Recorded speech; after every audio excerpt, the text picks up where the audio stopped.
Baba yangu yeye alikata tamaa, akasema huyu hatuwezi kumsomesha kwa sababu ya mazingira ya hali yake. Ninaye kaka yangu ambaye amefariki takriban kama miaka 9 au 10 imepita, alikuwa anaitwa Bakshas Mkopoka, alikuwa pia ni afisa baraza la mitihani pale NECTA, amefariki miaka 9-10 iliyopita. Huyo bwana akawa na maamuzi jasiri, akasema huyu bwana ana ulemavu wa miguu, hana ulemavu wa akili, huyu anaweza kwenda shule. Akanipeleka shule.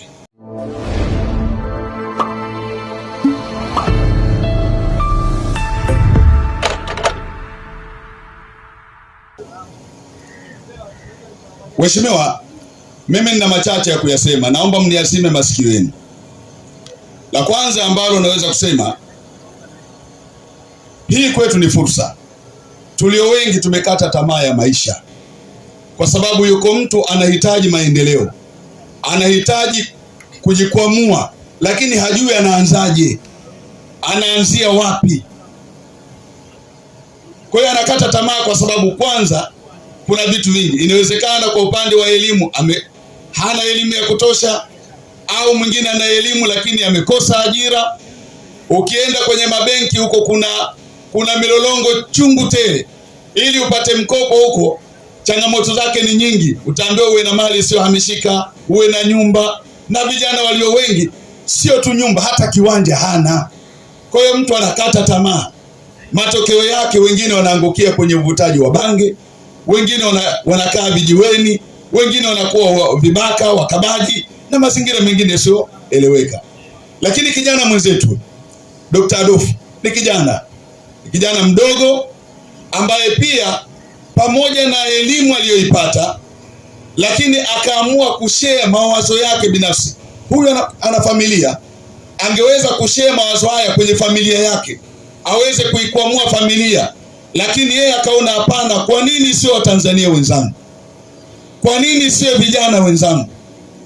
Tena bila kubagua imani, bila kubagua dini, bila kubagua kabila, akasema naungana na vijana wenzangu, tushare mawazo haya, tujikwamue kutoka hapa tulipo, tuweze kusonga mbele. Ndugu zangu, hii ndio ajira. Ajira chanzo chake kinatoka kwenye idea ya mtu mmoja. Mimi kwa niaba ya viongozi wa dini ya Kiislamu tunasema I thank you. I thank you, I thank you more than you think. Tunakushukuru sana kwa sababu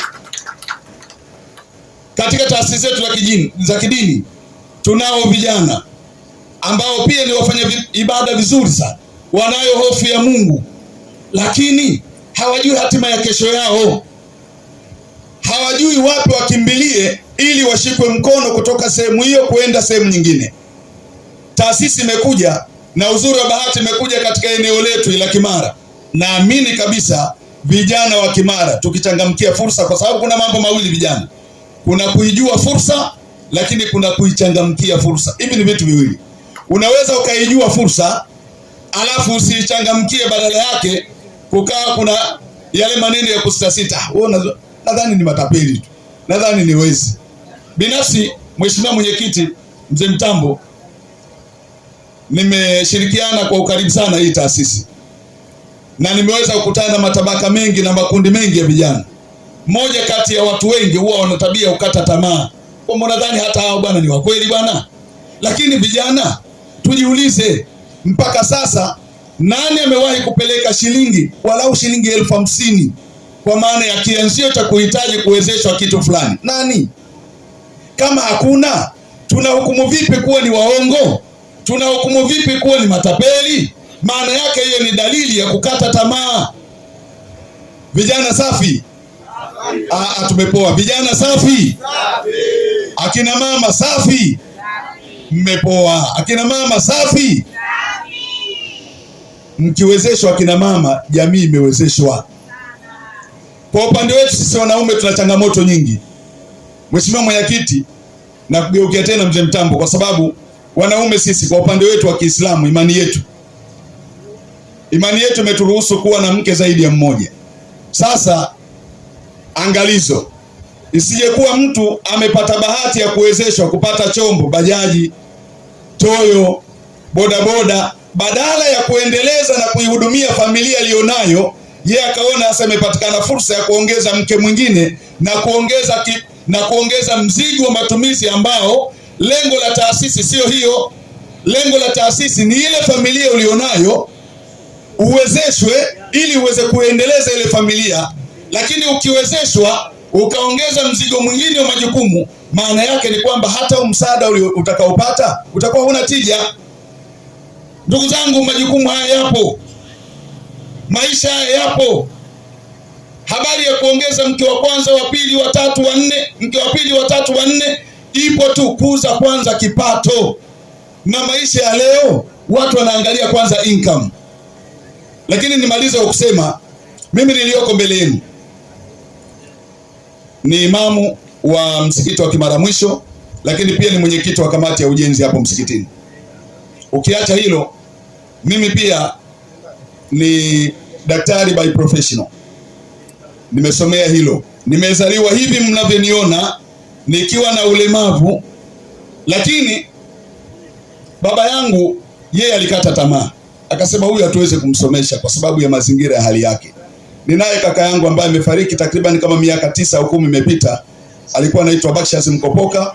Alikuwa pia ni afisa baraza la mitihani pale NECTA. Amefariki miaka 9-10 iliyopita.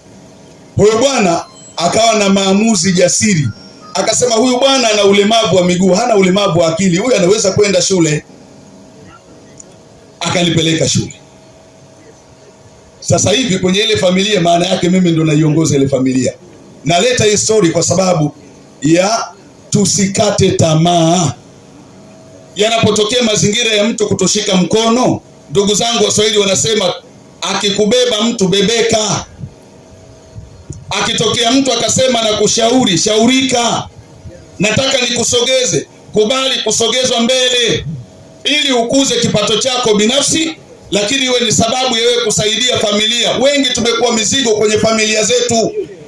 Nafasi zimetokea, kijana mwenzetu anajitoa, na sisi tukubali na tuwe na utayari wa kuweza kupushiwa kimaisha ili kupunguza wimbi kubwa la vijana ambao ni wazururaji, wavuta bange, watumia madawa ya kulevya. Badala yake tuzalishe vijana bora. Taifa bora linatokana na vijana bora. Tunasema vijana ndio taifa la kesho. Hivi taifa gani la kesho ambalo litazalishwa na walevi? Taifa gani la kesho ambalo litazalishwa na wakabaji? Taifa gani la kesho ambalo litazalishwa na vijana waliokata tamaa ya maisha? Taifa gani la kesho ambalo litazalishwa na watu ambao hawana future? Haiwezekani. Haiwezekani. Ndugu zangu, hali yetu ya umaskini sio mpango wa Mungu. Ni matokeo ya mipango yetu kufeli. Sasa anapotokea mmoja wetu akatuinua, hebu tuwe tayari kuungana naye, tutoke hapa tulipo tuende eneo lingine. Katika imani ya Kiislamu kuna kiumbe tunamuita Ibilisi. Huyu Ibilisi ana tabia, kila jambo zuri basi yeye analitilia shaka, lakini kila jambo baya yeye huwa analipushi na analihamasisha vizuri. Jambo la maendeleo kwa ajili yako yeye ataukatisha tamaa. Unadhani utasaidia watu wangapi? Una sababu gani ya kujua watu wangapi watasaidiwa? Angalia wewe kwanza. Fikira yako, amini kwenye wewe kwamba mimi nahitaji kusaidiwa.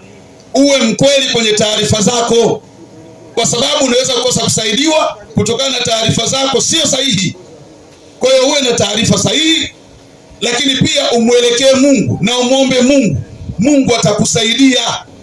Ukiwezeshwa na wewe ukasimama na Mungu, tunaamini utatoka hapa utaenda sehemu nyingine. Na ndio maana Mungu akatoa onyo, akasema kul say a'udhu bi rabbin nas, I seek refuge in the Lord of mankind.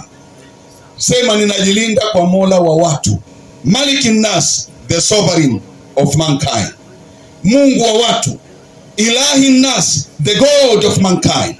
Mungu wa watu, min sharri alwaswas alkhannas, akasema from the evil of the retreating whisper, kutokana na shari ya mwenye kutia wasiwasi, mwenye kurejea nyuma. Alladhi yuwaswisu fi suduri nas, who was evil into the breasts of mankind. Neno breasts au breast in Swahili language maana yake ni matiti. lakini katika translation ya Qur'ani ikaja ni kifua, kwa sababu hata hayo matiti ndugu zangu yanaota shingoni. Basi hapo kifua ndio kifua chenyewe hicho. Nani mdau na msawishi mkuu? Mwenyezi Mungu akasema minal jinnati wan nas, you can say from among the jinn and mankind. Ni kundi la watu na majini wanafanya kazi ya kufelisha matokeo mazuri, wao wanaleta matokeo chanya. Ndugu zangu, mnaniona hivi, hata ulemavu nao na act pia. Wengi mnanijua hapa, lakini nimeamua kuungana mkono na hili kwa sababu naamini katika vijana wako vijana pia walemavu wamekata tamaa, na sisi ndio wanafamilia. Inawezekana na jirani yako mlemavu, inawezekana na ndugu yako mlemavu, inawezekana mzazi wako, kaka yako, unaye mtu wa karibu ambaye ni mlemavu, naye pia amekata tamaa ya maisha, hajaenda shule, hajui anafanyaje, hajui anaishije, hali yake ni mbaya, amedumaa kuanzia hali yake kimavazi, mwili wake ni mchafu, lakini pia hata akili yake nayo imekata tamaa, imedumaa.